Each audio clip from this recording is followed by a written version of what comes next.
So thank you so much for being here, and thank you so much to the co-sponsors. I thought Saturday morning, who will be here? I'm really pleasantly surprised, and I think it's because the issues that we're going to talk about today are ones that are so pressing to us and of such great interest to so many people. I'm really thrilled to be here. There is nothing I like more than talking about these issues and also mobilizing people. And so I'm really excited for us to talk together about strategies for challenging inequality.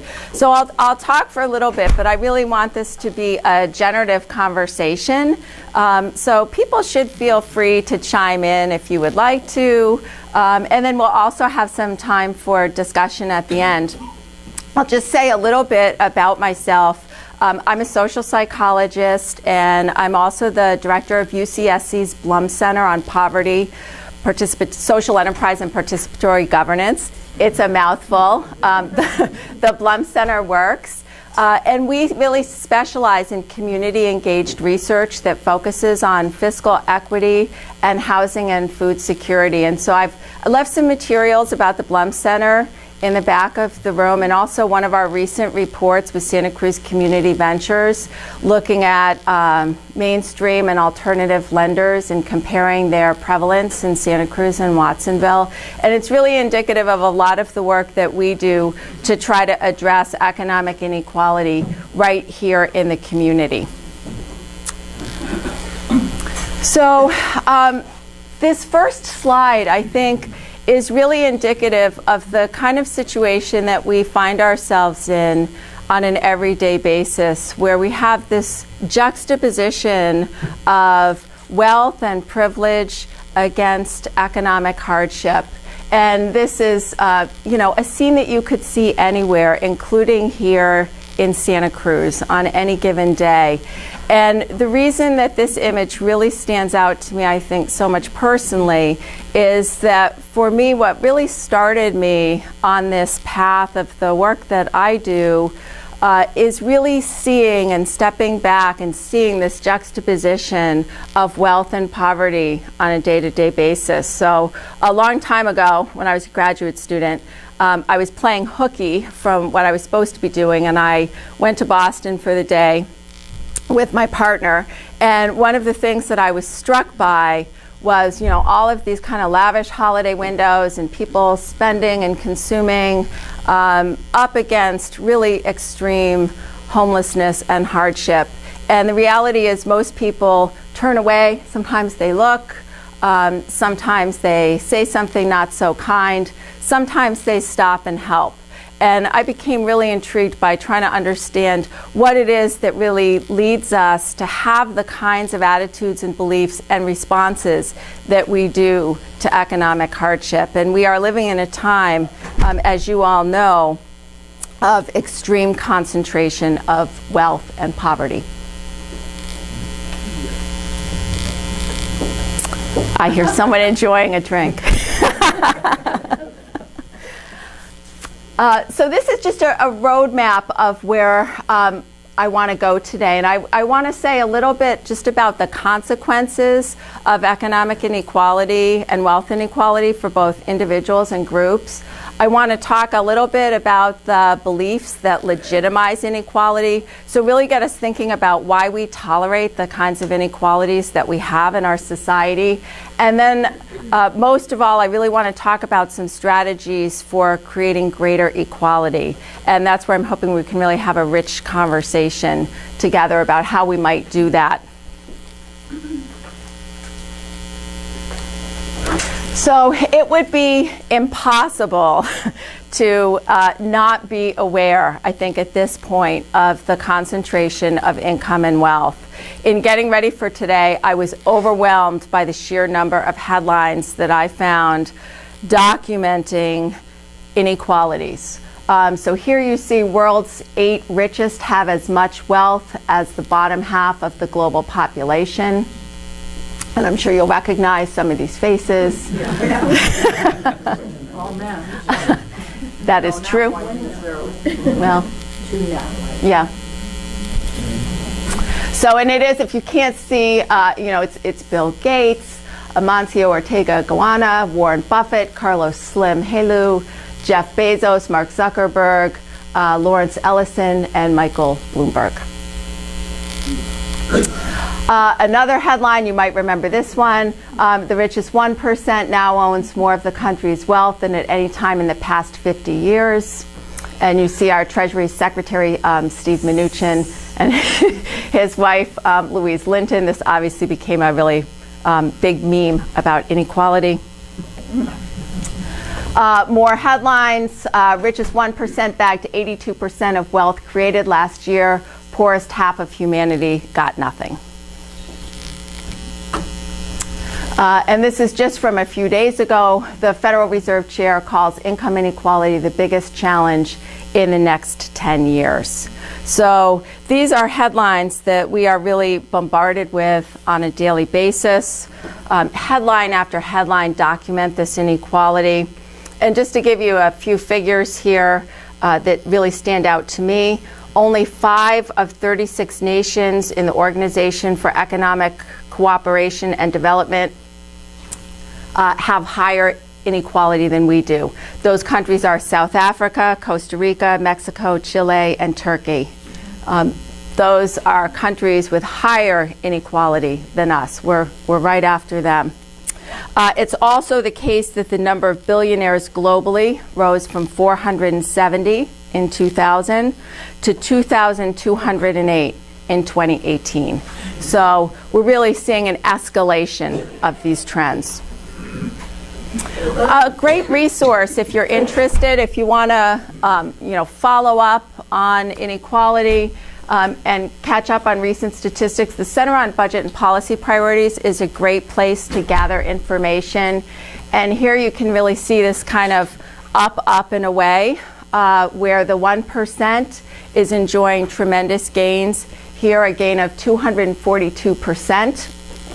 Whereas middle and lower income households are really stagnant. And I especially appreciate these kinds of charts because you can see the trends over time. And I think charts like this really vividly show this kind of stagnation or even losing ground, really for the vast majority of people.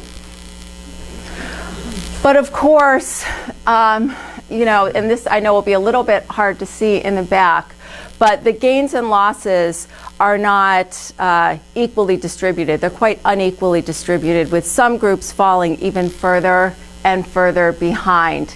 And so this chart is essentially tracking the declining growth or the declining wages of whites without a college degree and people of color, Black and Latino, with a college degree. And so this first part of the chart, median income relative to population median. And you see here non-college graduates, white non-college graduates do better than their Hispanic and Black counterparts.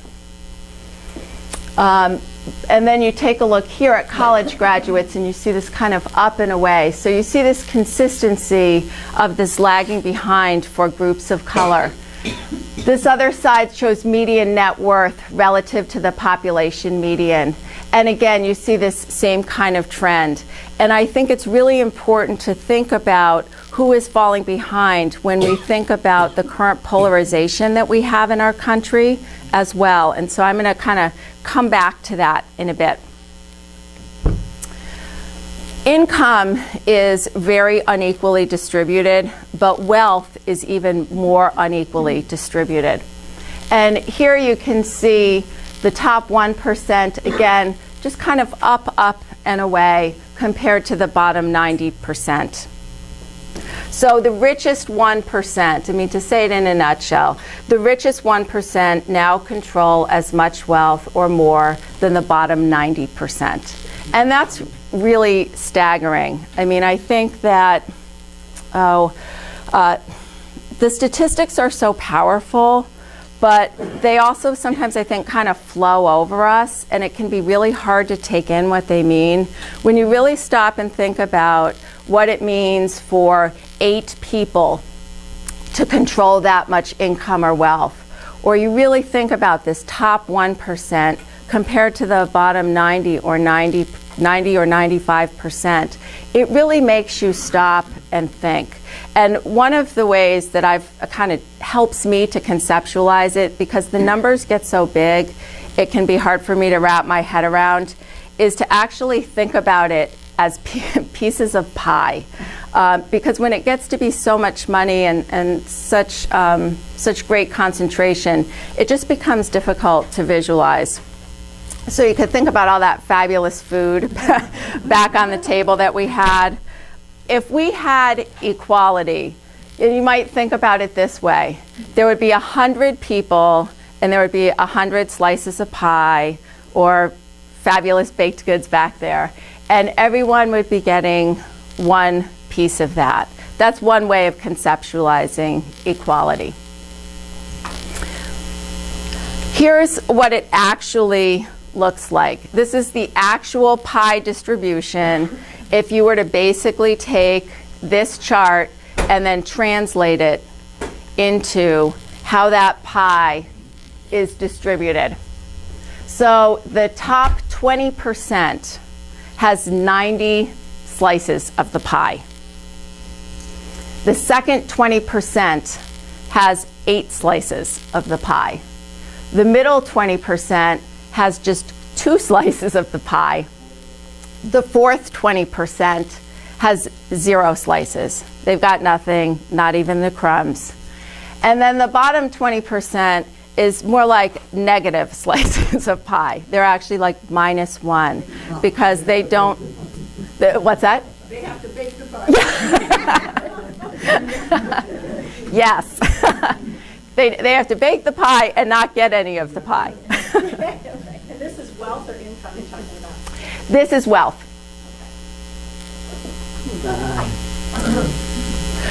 So when you really take this in and you think about it, and there's obviously, many different ways that we could draw this out, but what you really see here is the extent to which we have this grossly unequal distribution of both income and wealth. Of course, they're related to each other, they reinforce each other, they interact with each other, but the wealth concentration is even more extreme than the income concentration. So I have no good news here. There's not a lot of good news here. A question sometimes people ask is, well, why does this matter? I mean, why should we be concerned about this?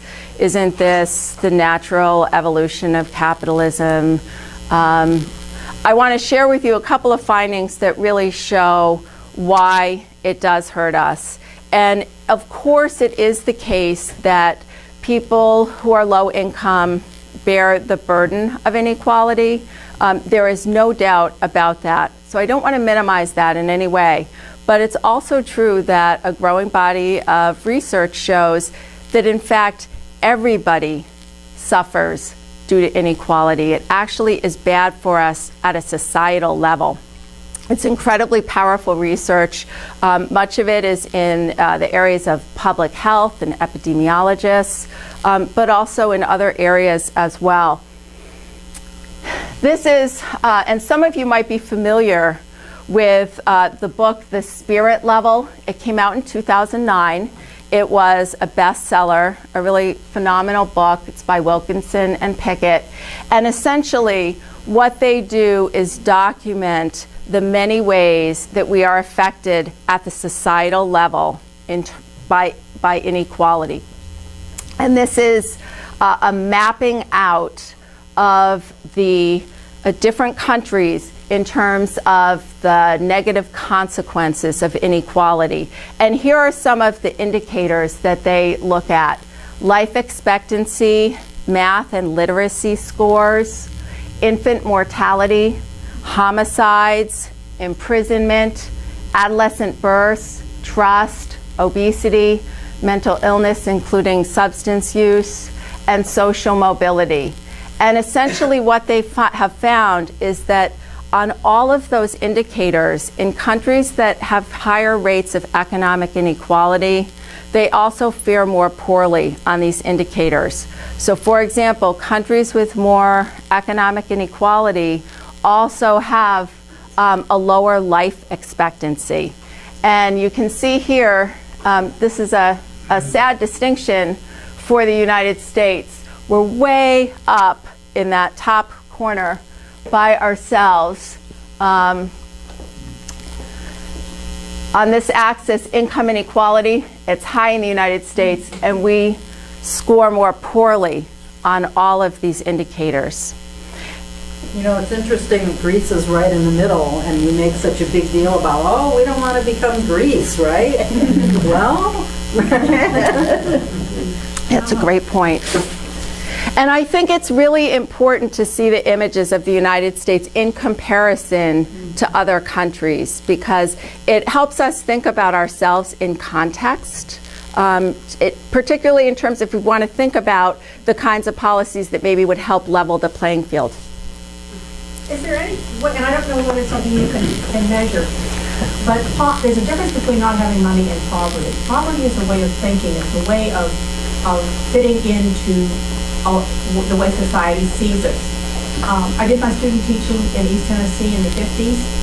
I worked in Chicago in the 60s. On the south side of Chicago, we had the second highest crime rate in the country, and our biggest battle was changing thinking on both sides. And the sense about looking at something and challenging the problem. And some of the kids in both areas did fabulously well on that. They would look at something, figure it out, and move on. Others needed a little nudging. But it was, but sometimes I think that the piece that gets missing, it becomes overwhelming. But it's finding ways of teaching change on both sides. Yeah, and I think that we'll talk about some strategies for thinking about how to break open and have these conversations. I mean, I'll say this at the outset. I'm assuming that most of the people that came here today are people that are sensitive to these issues and concerned about economic inequality. But it can be hard to, it can be hard to have these conversations with people who maybe aren't on the same page. And yes, it can be very easy to feel overwhelmed. Like, how do we take on a problem that large? And I think there are some ways that we can do it. And I think they happen on the micro level often, all the time, in classrooms where people are doing incredible work, and in nonprofit organizations that are changing the lives of the people that they work with. And then at the same time, we need to think about these broader structural changes too that might shift how we distribute those slices of the pie. Well, it's having the conversation when somebody's available. I was working at 53rd and Halsted in my 30s. In the summertime, I was going to polo matches at Oakbrook and sitting next to the guys that were running the big corporations. I just happened to have an access there, and I would talk about how they were wasting huge resources of very bright, energetic, creative people by not talking to them and teaching them the skills that they needed in order to fit into a bigger world. That they were bringing something that these guys could never get in the survival in a tough situation. Yeah. Well, we will definitely circle back to these ideas. Thank you. So take this in. I'll show you one more from Wilkinson and Pickett's work. And this is another piece, and maybe this also maps on to a bit of what you were just saying. It just struck me in the last one, and now that you're dealing with it, how do you measure trust? How do they measure trust? Yeah, there are a couple of ways that researchers will do it. Sometimes they will ask essentially a series of questions that are about a sense of connection or cohesiveness with one's neighborhood or community. Literally asking survey questions about trust, cohesiveness, and closeness to the community.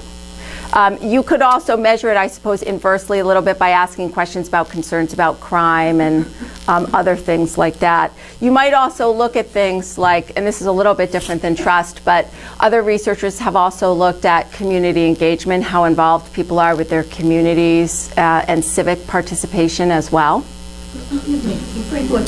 Can you go back to that and just indent? I can't read the names. I'm curious what some of, like at the bottom. Yes, thank you. And I know it's hard to see. So the countries that seem to be doing better have lower or less inequality and also more favorable life expectancy, and compilation of all of these different kinds of indicators are countries like Finland, Norway, Sweden, the Netherlands, Denmark, Belgium. And then toward the middle, you see some countries that we might compare ourselves with, like Germany, Canada, Spain, and Switzerland, France, Ireland. And then moving up closer to us, countries like Portugal, the UK, New Zealand, Australia. Thank you. And I encourage you, if you're interested in reading more of this work, The Spirit Level is a terrific book, but they also, and this is really wonderful, the researchers who are really pioneers in a lot of this work have much of it available on a website. It's called and I have it right here, it's the Equality Trust.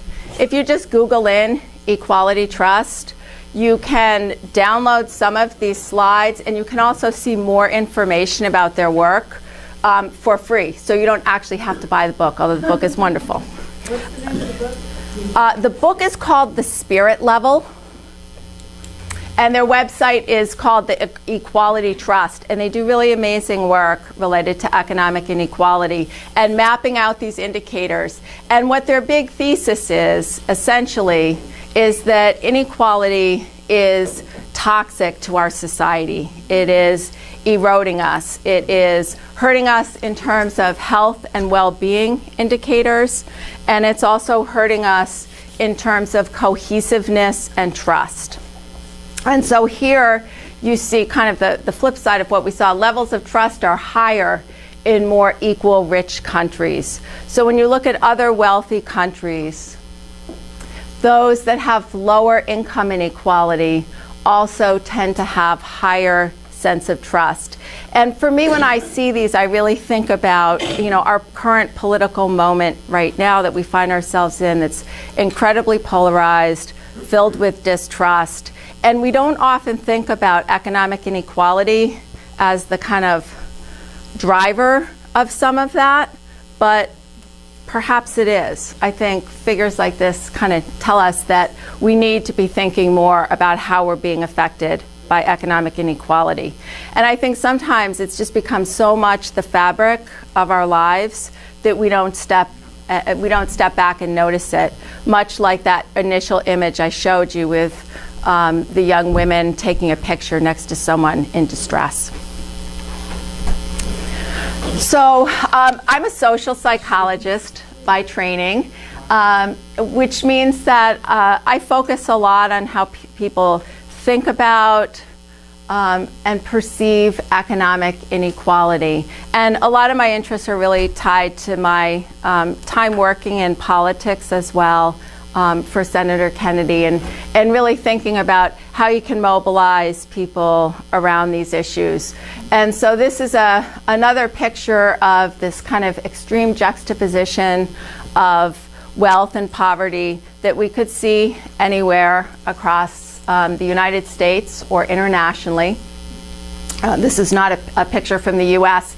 And if it's hard to see, what's on this side is just, many cramped up houses next to really deluxe high-rise apartments here that each have their own swimming pool.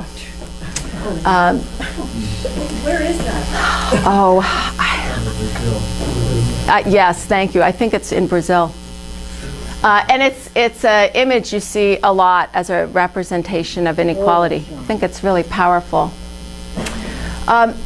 No persisting structure of economic and social inequality has existed in the absence of some kind of meaning systems which seek both to explain and justify the unequal distribution of societal resources. So there's a lot of ways to think about how we got here and why we tolerate this level of inequality. Obviously, it is the case that some people benefit from inequality. You cannot get away from that structural piece of it, right? I mean, the top 1% or the top 10% or however you want to slice it, there are clearly people who benefit from inequality. We cannot get away from that structural dimension of it. But it is also the case that our attitudes and beliefs play a role in whether we tolerate inequality or even see it as a problem or an issue.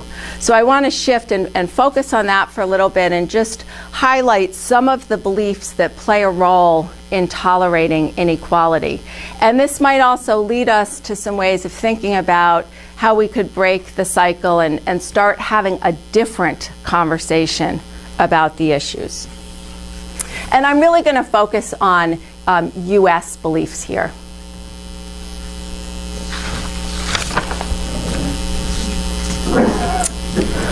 So there are many beliefs that play a role in legitimizing inequality.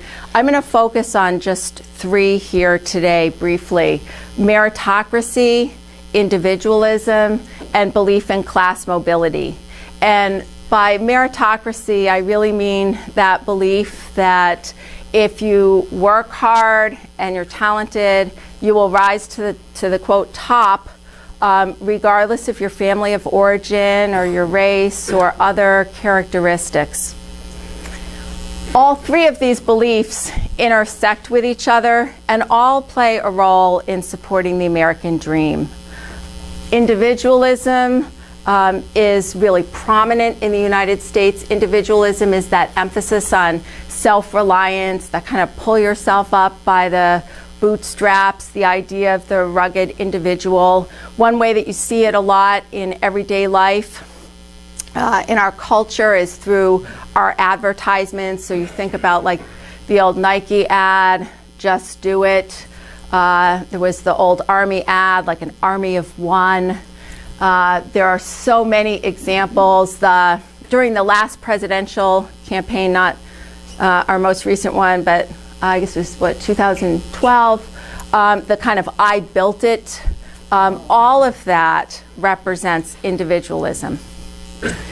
This third bubble or piece here is the belief in class mobility, particularly the belief that you can move up or down, but primarily up, the socioeconomic ladder, that it's pretty permeable that we have a lot of mobility and that it's fairly easy to do.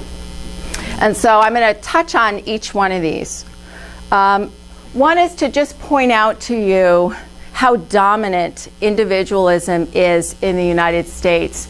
This is a survey from the Pew Research Center, essentially with responses to a couple of survey questions that really show the United States as standing out in terms of these individual beliefs. And so the question was, % who disagree that success in life is pretty much determined by forces outside of our control. So the extent to which we believe that success is determined by things outside of ourselves. The % that disagreed with that, the United States respondents, U.S. respondents, strongly disagreed with that, more so than other countries. And so you see a disagreement rate here of 57%. UK at 55, France at 50, Spain at 47.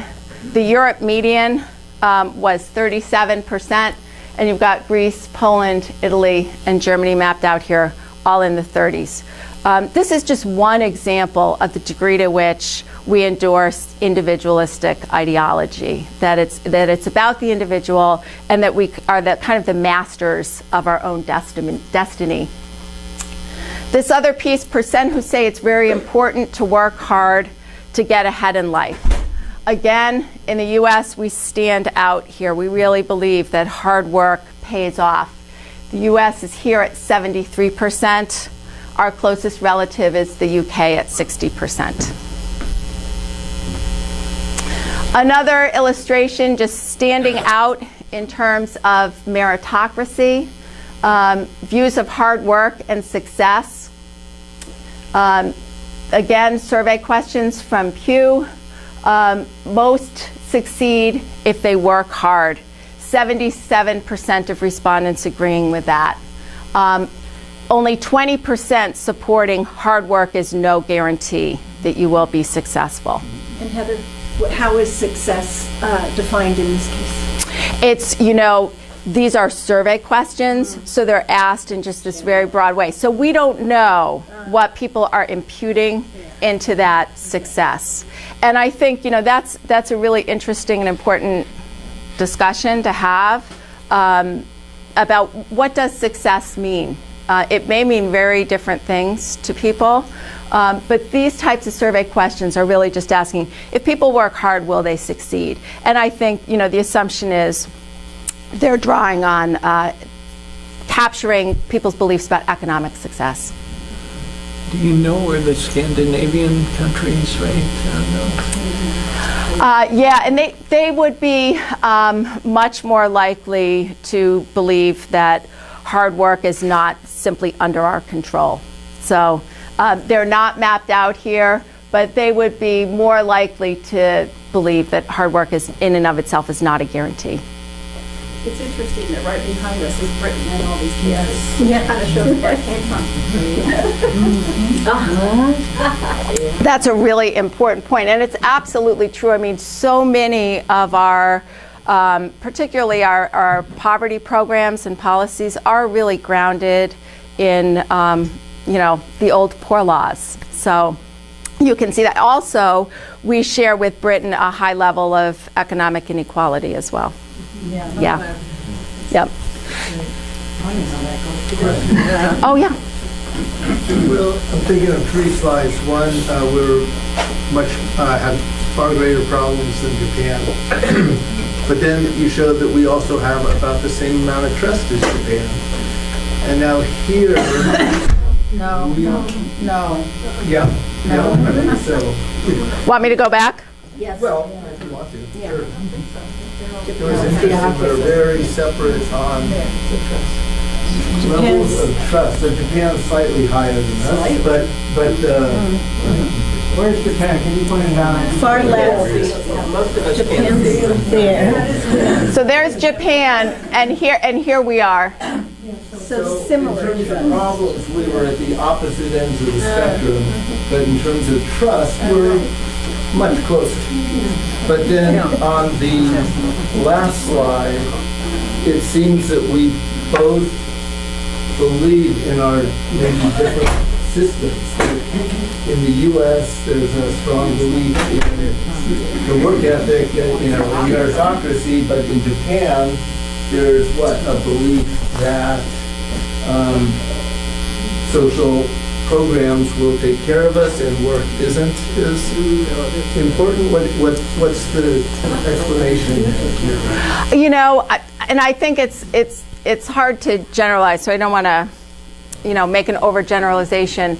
But I think one distinction that you would draw between the Japan and the United States is that we are a much more individualistic culture.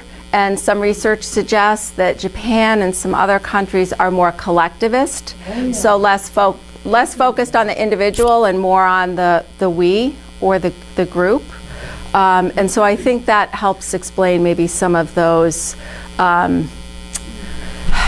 In a collectivist society, you might have more trust than in a highly individualistic one. Yeah. I tend to believe that all the Asian countries are of that mindset of Japan. And one thing I would say, and it's hard. These are broad brushstrokes, and so even when you think about the United States, I would argue we are a very individualistic country, and we are very focused on the individual and individual success, and I made it, and all of that. But it's also true that there are other beliefs as well. So there are, for example, competing beliefs against that individualism toward egalitarianism and equality and fairness. And so in any society, including our own, there's always this kind of dominant belief system and this subdominant belief system kind of butting up against each other. And so, I'd be reluctant to, I wouldn't say all of us in this room are necessarily individualistic or individualist in our perspectives, but it's kind of in the air. It's in our culture. It also works on the other side of things. I've been very fortunate in my life to be surrounded by people who were fairly individualistic, but their belief is that their mission in life was to make change for a better world, for a better thing, and that it was kind of the best kind of charity was teaching somebody to do things better or to find a way through things that were a path through. Just because it hadn't been done before didn't mean it couldn't happen. Somebody sitting right over here who does a newsletter in her community that's really helped the employment of a whole group of people. And it's very quiet, doesn't put her name all over the paper about it, but it makes a huge difference in that corner of Santa Cruz County. And the teachers I taught with in East Tennessee, they believed that their mission was that they personally were in charge of the welfare of the rest of the community because they were teaching children how to solve problems. They didn't teach them how to read and write, or it wasn't necessarily just the mathematical skills, but it was critical thinking and problem solving. Yeah. Absolutely. Thank you. It's interesting that I can't really read the chart on the country, but where's immigration playing out? The U.S. has, despite current politics and so forth, probably one of the most liberal immigration policies in the world, as well as Britain, and yet those two have a very high income inequality. So maybe the poor or lower income immigrants coming in are pulling down the income inequality curve, but those are the ones that are ironically come to this country for the very three perceptions you mentioned: meritocracy, individualism, and they end up creating a lot of jobs for a lot of folks in the long run. Yeah. So maybe the necessary evil, income inequality, the necessary evil of liberal immigration policy, which in the long run lifts all boats. Yeah, and I think that's a question that we'll come to is, are all boats really lifted? It really looks like, to a large degree, they're not all being lifted, because we see this real pulling apart and these real disparities across who actually accrues wealth and income and who doesn't. But we will come back to that. One more comment, then we'll keep going. Yes, I prefer that we hold our questions and observations until we've heard your presentation. Okay. All right. Okay. But here's what I promise. I promise I'm going to leave a lot of time for discussion, because that's super important. So, okay. All right. I'm going to keep going. So one way that I look at how these beliefs play out is by studying attributions for poverty and wealth. And attributions are really just that kind of why question. Why are some people poor? Why are some people wealthy? And what you tend to find is that in the United States, there are three dominant types of explanations that people give for poverty. The first are individualistic causes, and those really embody that individualism, that piece that it's about the individual, her or himself, creating the situation that they're in. And individualistic attributions also embody stereotypes about low-income people as well. And so you'll see individualistic attributions. What are some common causes that people give? Things like laziness, lack of motivation, disinterest in education, inability to save and spend money wisely. Those are all common individualistic attributions, and they embody that kind of individualist mind framework. Structural attributions focus on the role of society in creating or causing poverty. Things like underfunded schools, low-paying jobs, and discrimination against low-income people and people of color. And the third type of explanation, fatalistic, bad luck, illness, disability. things that are beyond the individual's control. And what surveys show from, basically researchers have been looking at attributions for poverty systematically since the 1970s. And what you tend to find in the United States is that we have a pretty strong pull toward these individualistic attributions. It doesn't mean that there's no variability in the types of attributions that people endorse, but individualistic attributions tend to be the dominant ones when people talk about poverty. It is the case, however, that there are differences between different groups in terms of the types of attributions that people make. So, for example, groups that tend to be more powerful also tend to make more individualistic attributions. European Americans, middle income groups, men tend to make more individualistic attributions. Education is kind of a tricky one.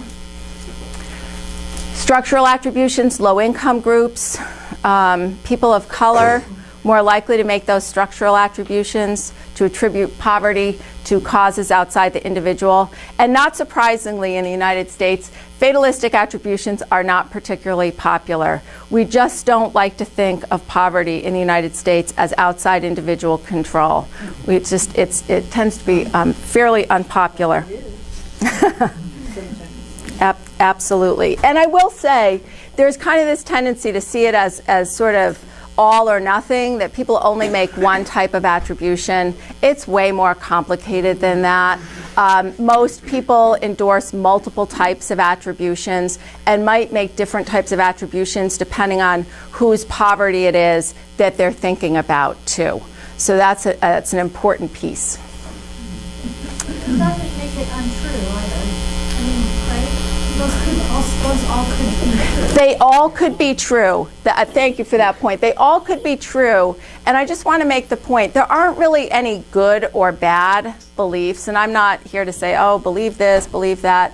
There are no good or bad beliefs. But beliefs do have different implications. So the ways that we explain poverty do have different implications for the types of policies that we support. Point out these things as being sort of like I think you just said it, they're not necessarily bad and they could also be true, but when we're thinking about somebody in poverty and they find these things and they're true, then they're different solutions. Yeah. I just think they're on a lot of these, not just Yeah. So on the complementary piece of this is that people also make attributions for wealth. And very similar to attributions for poverty, people in the United States tend to lean toward attributing wealth to individualistic causes.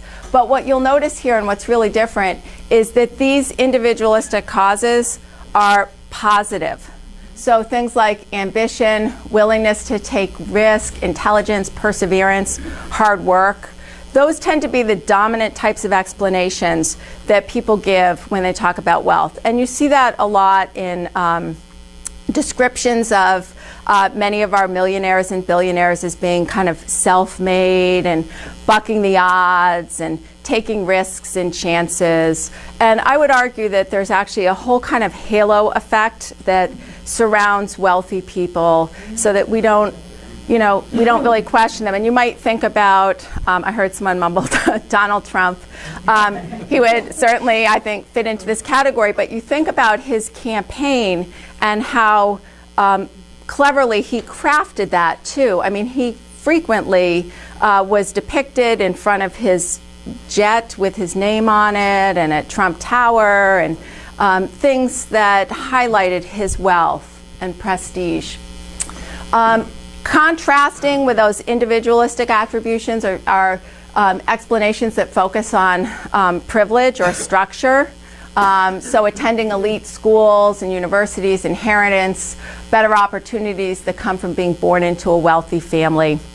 So these just really parallel those attributions for poverty. And we find a really kind of complementary trend here where people who have more power and status tend to be more likely to embrace those individualistic explanations for wealth, to see it as a sign of perseverance and hard work rather than unearned privilege or just like good luck.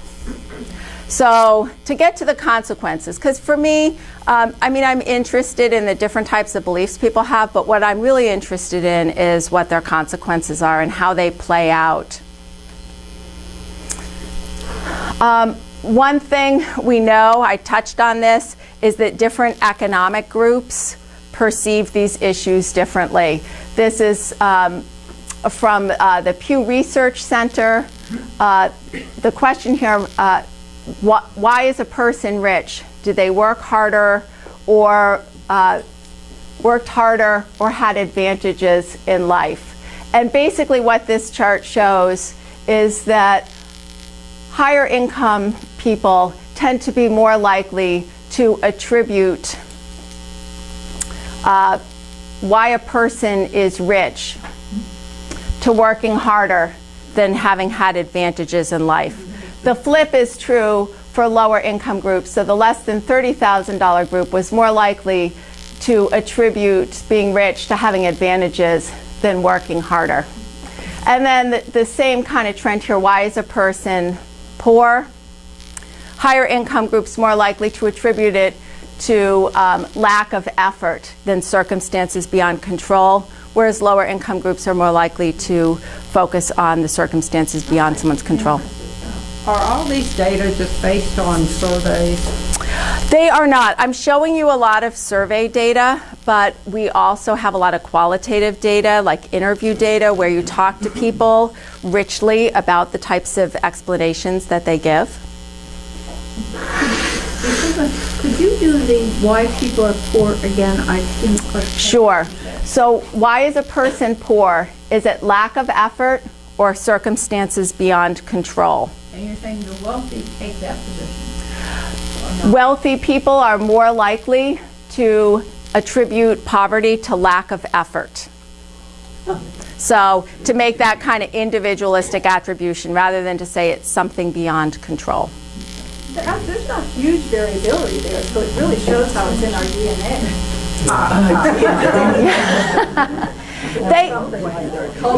I would say they are, statistically significant differences, but I agree with you. I mean, to some degree, many people, and this is the case, many people endorse both, and that individualistic pull is everywhere. And, think about it. It's also self-protective, I think, in a lot of ways. So, to think about kind of the psychological components of this, it's really threatening to think or imagine that you could experience poverty. It's a lot easier to distance yourself from that and say, it can't happen to me because I'm working harder or I work hard and everything I've gotten is because of my merit, because of my skills and my talent, my hard work. So it can... Marriage, yeah. Yeah. So, it can be really threatening when you really look at the extent to which we have inequality or, some of the statistics on downward mobility and how possible that is. It can be very threatening to people. So it makes a lot of sense that we have these kinds of beliefs. I think on the right side, that chart on the right, though, does show that people, the right side of people who think that circumstances beyond control is a greater number than what's on the left side for all categories. Yes. So to me, that kind of says there is an innate sort of compassion that people have when they look at poor people. They know, a lot of people know that there's something beyond their control. Yeah, and I think that's a really important point. And I think that there would be some people that would argue that we're going through a bit of a transition right now because inequality is so extreme that there is more recognition that our position is based on a whole host of things that we don't have control for. So there's some suggestion that there's kind of a chipping away of the individualism that has been as prominent. And what I would say is, people are really complex. I mean, people hold multiple beliefs. Is there a third category? Situations that are mutable, they're changeable, but just aren't in place yet. Malnutrition was a huge part of what I saw in those in circumstances. Kids that weren't learning because they weren't getting fed. They weren't getting fed things that were nutritious. There was daily input of empty calories. That part of it, or that they didn't know how to use the transit system to get to where there was opportunity. Those are the things that are really where the juicy parts of all of this is.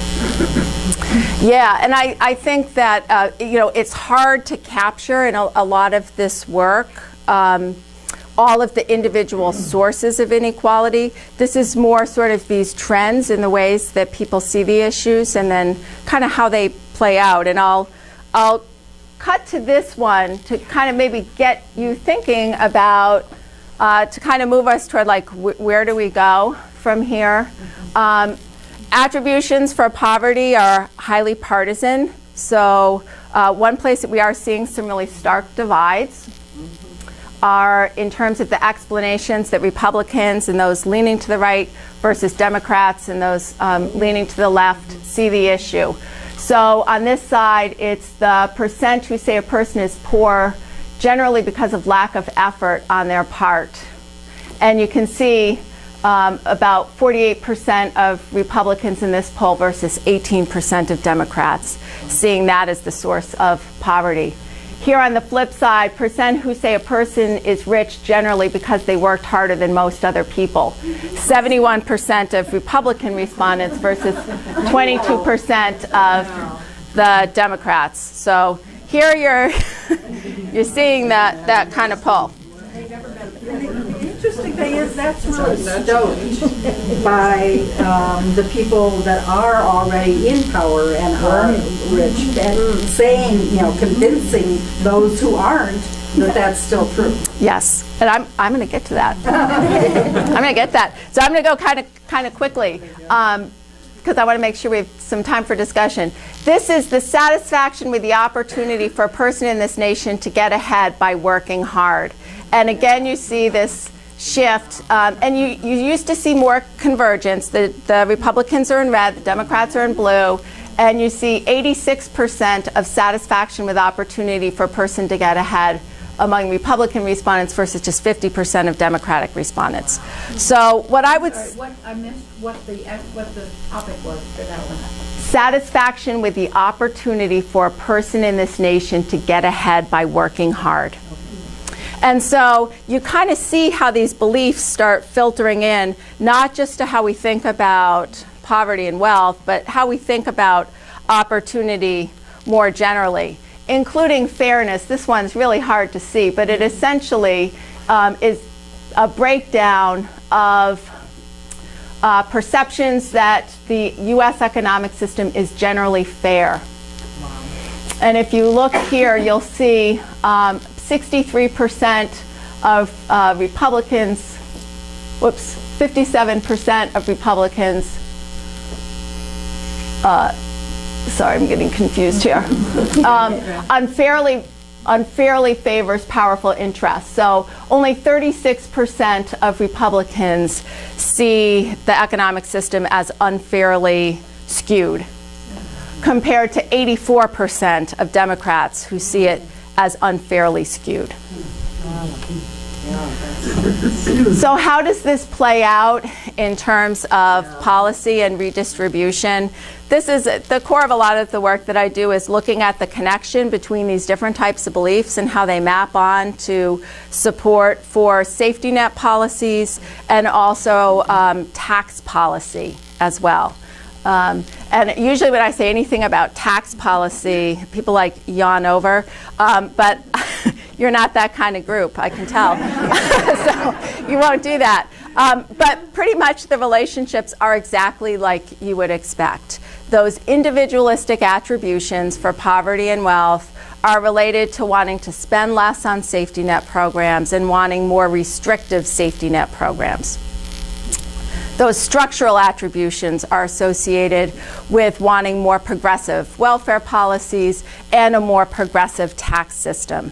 So they actually feed into the types of policies that we support. And I mean, think about it. It's common sense. If you think that people are poor because they're not working hard or they're lazy, why would you want to spend money on those programs? If you think that wealthy people are wealthy because they worked really hard, why would you want to redistribute those funds? One thing I will say, just in general, I use this title, redistributive programs. There's some really interesting work showing that people are much more supportive of addressing inequality when it's actually framed as addressing inequality instead of redistribution. So this kind of idea of taking from one group and giving it to another, not so popular in the United States. But if you think about addressing inequality or opportunity, much more likely to get some more buy-in. So someone mentioned policymakers and said, you know, this is the stuff that we hear. That is true. Here's a quote from former Speaker of the House, Paul Ryan, who famously said, "We don't want to turn the safety net into a hammock that lulls able-bodied people to lives of dependency and complacency, that drains them of their will and their incentive to make the most of their lives." I mean, we obviously are seeing, he said this a couple of years ago, but we certainly see this playing out in discussions right now about changes to the SNAP program and work requirements for people receiving food assistance. We see it in discussions of waivers for states that are experimenting with work requirements for people to receive medical care, health benefits. So this is, you know, really a perfect illustration of that kind of individualistic ideology. And we do hear that in our policymakers. Last piece I just want to touch on, and I'll do this quickly, is mobility. The other piece of this is that in the United States, we really have this tendency to believe, and it's really foundational to the American dream, that people can move up the socioeconomic ladder. But increasingly what we're seeing from people who study mobility and track over time how families fare, what we see time and time again is that there's a lot less mobility than we perceive there to be. So what this chart shows essentially is that people in the bottom quintile, that would be like the lowest 20% of earners, about 4 in 10 adults whose parents were born into the bottom quintile will also be in that bottom quintile. It's much harder to move up to that top quintile. On the flip side, people who are born into that top quintile are much more likely to stay there. So just a quick way of saying there's a lot less mobility than we think that there is. Yet we hear about mobility constantly. And so a quote from Senator Marco Rubio, sounds like some of you are familiar with this one, but I think it really encapsulates this mobility belief. Americans have never been a people to drive through a nice neighborhood and say, "Oh, I hate the people that live in these nice houses." Americans have been a people that drive through a nice neighborhood and say, "Congratulations on your nice house. Guess what? We will be joining you soon." We've never been people that go around and confront people that have been financially successful and say, "We hate you, we envy you because of how well you're doing." Americans have celebrated their success and say, "Guess what? We're going to be successful soon as well."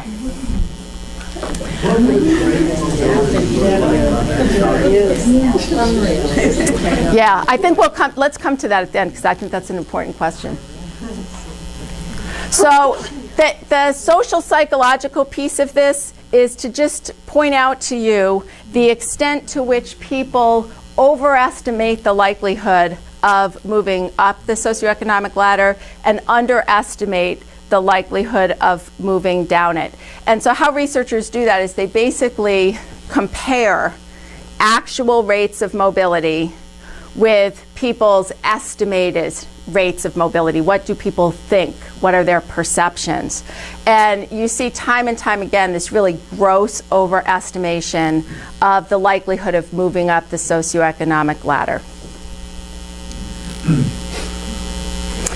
So, for example, in one study, participants were asked the likelihood that someone born into that bottom quintile would move up to the top. And they estimated the chances at about 43%, when in fact it's a lot slimmer than that. And I'll give you this one. This is from some researchers. I think this is really powerful, that were interested in estimating or getting people's perceptions of the racial income gap and the racial wealth gap. And so they asked participants 2 questions. For every $100 earned by an average white family, how much do you think is earned by an average black family? And they could choose between 0 and 25, 26 and 50, 51 to 75, 76 to 100, or 100 plus, which would be earning more than their white counterparts. Anyone, well, just keep it to yourself. Think about it for a minute. And I'll tell you the actual number. So black families in America earn just $57.30 for every $100 in income earned by white families, according to the Census Bureau. This next one, for every $100 in wealth accumulated by an average white family, how much wealth has the average black family accumulated? 0 to 25, 26 to 50, 51 to 75, 76 to 100, or 100 plus. So you think for a minute. I'll tell you, it's $5.04. So $5.04. So this is a really, I think it's like a really powerful way of testing people's perceptions. And it's not necessarily that, you know, the underestimating is malicious per se. It's just really getting us to think about the degree to which we don't even recognize how unequal things are. I mean, that's really the point of this, is not to shame people, but to get people thinking, wow, this is deep and profound. And here's what it looked like when they mapped it out. And they did this on a whole bunch of characteristics: family wealth, family income, college wages, and high school wages. I'll just point out the top one to you here. Here's the perception. So over $80 they were imagining was $80 for every 100 earned by a white family, versus, you know, the reality here. This one is wealth, actually. So you see that down at the $5.04 mark. All right. So where do we go from here? Oh, and I'll just point out one thing too. In this particular study, they did find that there were some group differences in the extent to which people made those overestimations. So higher income groups were more likely than lower income groups to overestimate. Also, white respondents more likely to overestimate than groups of color. So again, you're seeing these really different experiences in the economy and different perceptions of it. Do we know if that's also similarly true for Hispanics and other people of color? You know, I haven't seen a study quite like that one, but you could certainly do that exact kind. You could do that same kind of estimation, and I think you would see really similar kinds of findings where people would, most people would overestimate the extent of racial economic progress. So where do we go from here? For sure, no one can say we don't live in interesting times. we definitely do.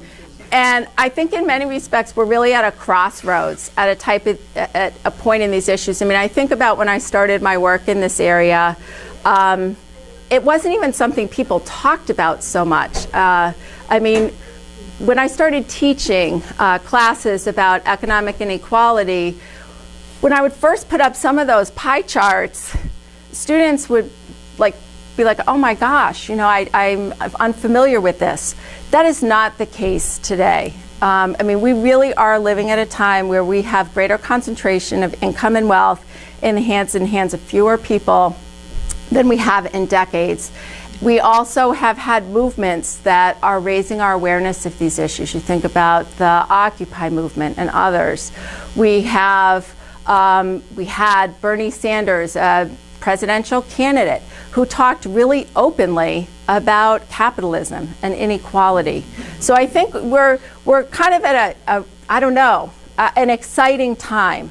And I think a pivotal time, because I don't know how much more unequal we can become and have that be, quote, tolerated either. I mean, I think we're reaching a point where it's not even beneficial to the people who actually are at the top and benefiting from inequality. So when is the market going to crash? Well, I am not an economist, so I will not even fathom a guess on that. April 1st. April 15th. Well, appropriately so. I'll share with you, just a couple of thoughts here. Obviously, we have a number of presidential candidates, Democratic presidential candidates, who are talking about taxing and taxing people who are at the top of that economic spectrum.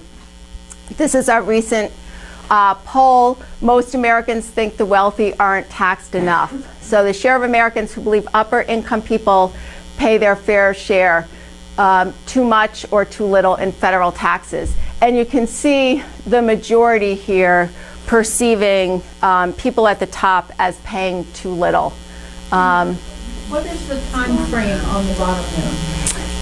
The time frame is 1992 to 2018. And why do you think it's gone down?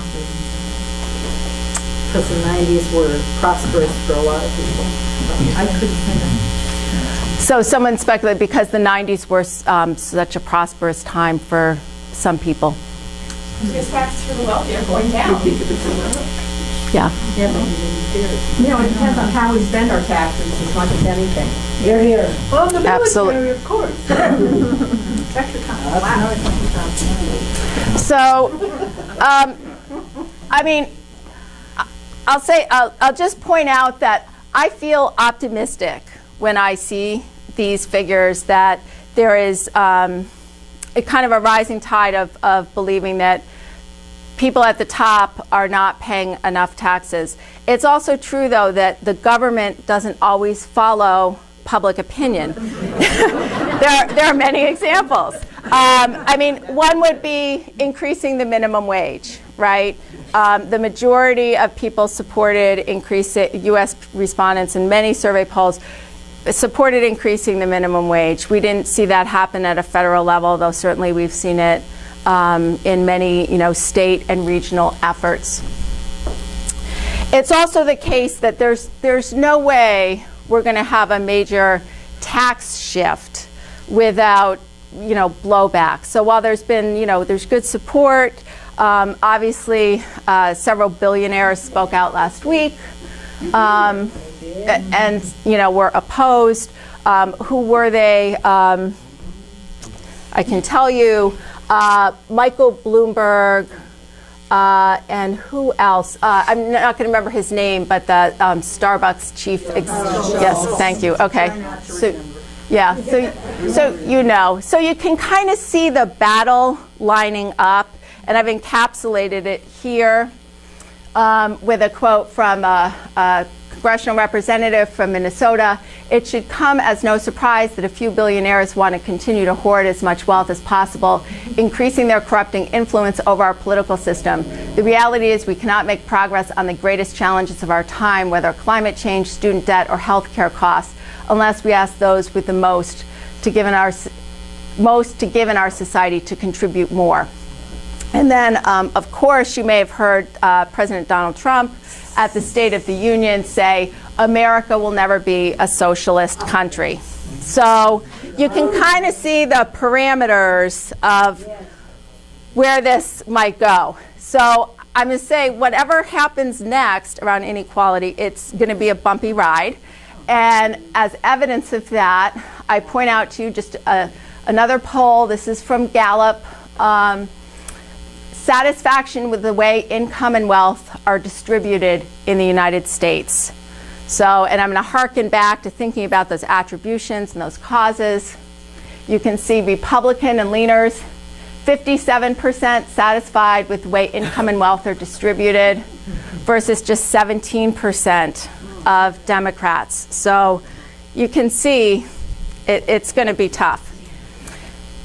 My hopeful note is that it's really important to keep in mind that the way that resources are distributed do not align with what the majority of people actually want. So the kind of skewed distribution of wealth and income that we have right now, it's not actually where we want it to be. This is from a study, and I'm not going to get into all the details of it. It got a lot of attention. Basically, what it showed, again, is that people underestimate the extent to which inequality exists, but also when you ask people what their ideal distribution is, it looks a lot different than what reality is. So up at this top bar, this is, at the time this study was done, the actual distribution of wealth. And you see that the blue is the top 20%. They've got most of everything. Okay, so that's the actual distribution. Then It's like 83%. It's about like 85%, and even if you did this today, it would be a little bit higher. It's more like 90, and sometimes I even see 95%. So that's the actual. Then they asked people to estimate how they thought wealth was distributed, and this is, fairer than what it actually is. But here's what's really interesting. You go down to the bottom and you ask people to envision, ideally, what would it look like? How would wealth be distributed? And you see that that top 20% still has a really big slice of the pie, but it's a lot different than the reality or the actual. And so I really take this as, a source of power, strength, hope, that the system we have is not actually the one that people want. Many people don't actually know how income and wealth are distributed. We see that time and time again, that people underestimate inequality. And then when you ask people to actually imagine another way, or what would it look like, they give something that's much fairer. Who are you asking? Who was being asked? In this particular study, it was a large nationally representative sample. I'll just close with saying that I feel a lot of hope for where we might go in terms of inequality. I think that it will be challenging to actually have those changes without challenging the attitudes and beliefs that lead us to legitimize inequality and to see the distribution as okay. And I think a piece of that is thinking really critically about the causes and sources of wealth and poverty. So I hope I've gotten you to think a little bit about the role of ideology. And the woman president. There you go. And that's a perfect end. Thank you.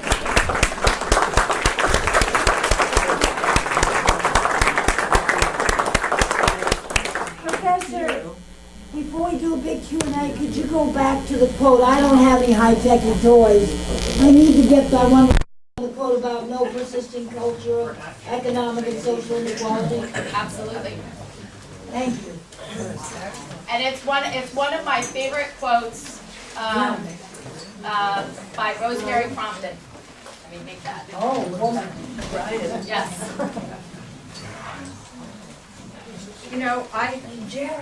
I started working on things before. Are we going to call in people or start?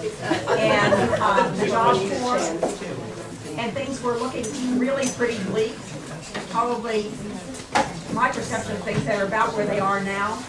But when they started defining things in terms of filling in the gaps of where there was change possible, where were the things that weren't getting done to enable people individually to do better.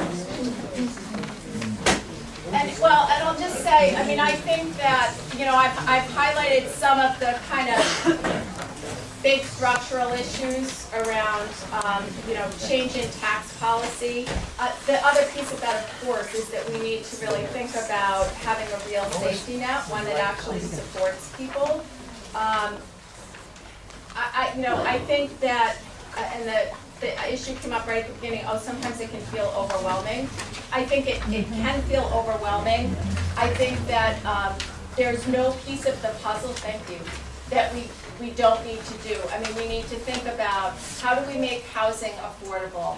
How do we have real living wages for people? How do we have health care? How do we have excellent education systems? How do we have a sustainable environment? All of these things, you know, all of these issues are part of the package. I focused on a pretty slim piece, but they're all important. Well, some of it is if you look at the whole situation, it's overwhelming. If you start at the micro level in terms of developing communities, so we're seeing each other, and very often some of the solutions are fairly simple, but they're hard to see in the mass of things. Yes. Yeah. I'd like to inquire about Do we just shout out questions or what? the subsidy for home ownership, which you benefit from. You know, I, as a renter, do not receive a subsidy. That subsidy for home ownership currently is $195 billion per year, and you homeowners don't call it a subsidy; you call it a tax benefit. Yeah. That amount is, you know, it's $195 billion a year. Where does that money come from? My taxes go up so that your taxes can go down so that you can buy a home. You know, $195 billion per year, that's more than the gross national product of Hungary or Kazakhstan or dozens of other countries in the world. You know, that money ultimately, I mean, tax benefits are paid for by taxpayers who don't have them, obviously. Yeah. And, you know, if you say that money doesn't come from renters, where does it come from? Does God drop out of the sky in a flying saucer with a big bag of money, run up to the U.S. Treasury and say, oh, here's $195 billion per year to pay for the $195 billion that you homeowners deduct every year on your federal 1040? Obviously not. It comes from other people. You know, and not once in your lecture has the word rent even come up. I think you are not the solution. You are the problem. Let's keep it brief. So this morning, I'll just say one thing that I think is, you know, important to keep in mind, and I think is a really important point, is that we do need to think really critically about how we think about different programs. And so, for example, programs that benefit upper income groups or corporations are rarely called, quote, welfare. We only use the word welfare when we talk about means-tested programs that serve low-income groups. You know, I would actually, I definitely am not going to put myself out there as the solution to anything. But what I would say is that we do need, if we really are going to take on inequality, we really have to think about the language that we use for different types of programs and making transparent who benefits from what. And part of that is changing our language so that we don't just call corporate subsidies whatever it is we call them, incentives or boosters. Corporate welfare. Martin Luther King said welfare subsidy. Everybody, excuse me, wealthy classes, that's where we put money as a welfare, and everything else called subsidized. Yeah. And the biggest welfare recipient, of course, is the military. And to chop, you know, say, we need money from the military for people. Thank you. And so it's really shifting our language so that all of that is transparent. That is part of addressing inequality. so I think this morning, if you were able to see the Senator Warren's announcement for run for presidency, she actually started talking along the lines of what you sort of talked about, that she was saying that they're going to accuse us of starting a war on wealth. She said wealth's had a war on us for all these years. She's talked about corporate welfare and how, if you're in power, you gain more power, and that we don't look at helping other people. And it's interesting to kind of see this shift. It's going to be a very interesting political campaign because it actually is going to be hitting two opposite beliefs and making one look bad. Yeah. And I would say, we've seen this time and time again during the last few presidential campaigns. And before, when it was, Mitt Romney and Obama, we had the makers versus the takers, and that was the actual language. And I think, one of the challenges for progressives is finding ways to move beyond the class warfare language, because every time there's any kind of initiative or policy discussion about raising taxes, particularly on people at the top or corporations, it really does, the claim of this is class warfare. We don't direct that same language toward, for example, the assault that we see on the SNAP program right now and other types of programs that serve low-income communities. And so I think it's going to be a tough battle. What might be different this time is I do feel like there is more awareness and more alarm bells. There's an increasing number of alarm bells that inequality is reaching devastating, unsustainable levels. And so I do feel like, when we see who was in the Federal Reserve saying this is one of the biggest issues over and over again, we might have a little bit of a different framework, but it's going to be a challenge. I didn't see that this morning, but I'll have to. Yeah, there was a thing in the paper of John Dingell's last letter, and he talks about all the things that he's worked on, and one of them was Social Security. And he talked about when that came about, it was the same assault on socialism. So I'm thinking there must have been a bunch of symptoms. I wasn't there, obviously, at the time. But I'm assuming there had to have been a lot of symptoms at the time that finally let people believe, like all these things you're talking about, life expectancy. And we do know that life expectancy, I guess, in white men has actually decreased. So once these symptoms become more noticeable or we're aware of them, do you know anything about the history of Social Security, what finally made people do it? Yeah, well, there is a rich history, and if you think about, the connections also to, many of our social programs and the Great Depression. You think about in the 60s, the expansion of social service programs. So we can learn a lot, I think, by looking and learning from history, including thinking about how to mobilize people around these issues.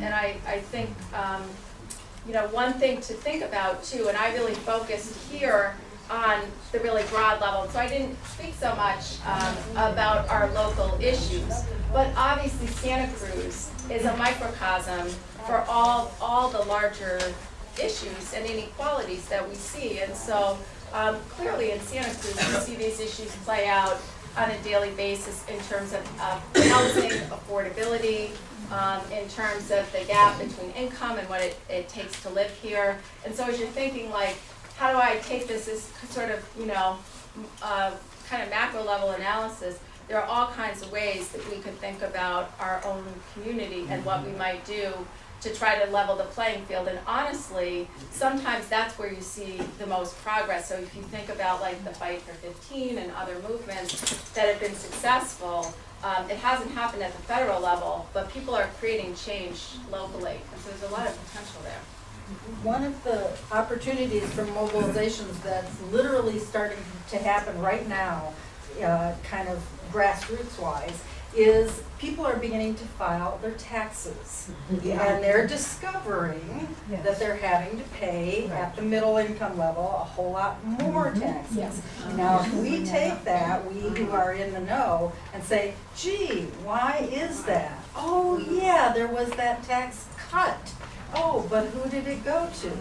Then that would really help get the ball rolling. Yeah, I agree with you, and polling data supports that too, saying that the majority of respondents in public opinion polls about their attitudes toward the tax cuts see them as primarily benefiting the wealthy and not seeing them as, quote, trickling down in any meaningful way. So yeah, I mean, I think that's really important to just thinking, what are current things that I can capitalize on? I was watching Frontline a few weeks ago, and it was a story about poverty in youth, and it was taken mostly, I think they did this kind of individual thing in mostly the Midwest and a little bit in Atlanta, and it was talking with children and their poverty. But when talking to the parents, the reasons were structural. Why they didn't have any money, why they had to move a lot. But the kind of the funny thing was that the kids, when they asked them what they wanted, most of their answers were individual. What they wanted for themselves, going to college, how they saw themselves rising up, how they didn't want to be like their parents. And I thought that was really interesting after this conversation. The other thing that I saw when you had that list of how wealthier people saw people of poverty, and most of those laziness, blah, blah, blah, blah, blah, those were that's kind of old school. That's how I remember people talked about black people. Those were all the attributes of why they didn't get ahead. And I think people they need to start thinking differently about things that are happening, and not the individual kind of things, but the structural kind of things that really invite these people into, unfortunately, poverty and other areas. And I'll make two comments. One is, I agree with you 100%. I think that there are more subtle ways that people make those individualistic attributions. So like the laziness is pretty overt, or lack of motivation, although you hear it voiced in more covert ways than the way I listed them there, like Paul Ryan and his hammock thing. But the other ways that you sometimes hear it is that it's cultural, that families, parents aren't good role models, or they socialize their children not to care about school, or things like that. And that ultimately, it might sound, quote, softer or less biased, but it still takes you to the same place, that it's about the individual. And so there are more, I think, subtle and nuanced ways that those individualistic attributions rear their head. The other way that they rear their head is people's belief that even if people see the system as problematic, a lot of times they still think that they will make it. Yeah. So I drowned you with enough survey results. I was going to show you another one. But time and time again, you see people make this distinction. Even when people are quite structural in their explanations for poverty and wealth, they might still think my odds are really good. And when people perceive it that way, it really dampens down the likelihood of getting involved in collective action and joining with others. Because if you think you can make it, you're not going to connect with other people. The other piece that you raised, and I think it's really important, is that kind of thinking about like a public good. Like, what would that look like? So increasingly, like, people will think about education as kind of a personal good. Like, I'm going to go to school and I'm going to get trained in this, and then this is what I'm going to do. But we might think about things like education or healthcare not as private individual commodities, but as part of a public good. And I think that, when you think about the spirit level, that work tells us we should be thinking about it societally. I mean, we are all we're all interconnected, and we need to rethink about what we think is valuable, and what we think are resources, and what would it look like to focus more on a public good rather than an individual one. In terms of a public good, what is the thinking of the Blum Center on universal basic income? And is that some research that's growing in the United States as well as elsewhere? Yeah, there's a big surge in research examining basic income, including trials of what happens to families when you provide a basic income. What happens to them over time? Do they, what are their economic, what's their economic and social well-being? I think that in the coming years we'll hear a lot about basic income. I think that you know, there are some critics who say it's really not the solution, that it will drain resources from low-income groups because other programs that are still needed will disappear. So I think there's some tensions in how basic income might actually play out, but I think many people ideologically think it's a good idea, and that the devil is in the details about how it would actually be implemented. There's a lot of support shown. People are much more supportive of universal programs than of means-tested programs. So means-tested programs are ones that you have to fall below a certain threshold to qualify for. Universal basic income would remove that. I was thinking about your word about subtlety, the subtleties, and this morning, maybe some of you also were listening to Scott Simon on NPR Morning Edition, and I heard him say something that just struck me.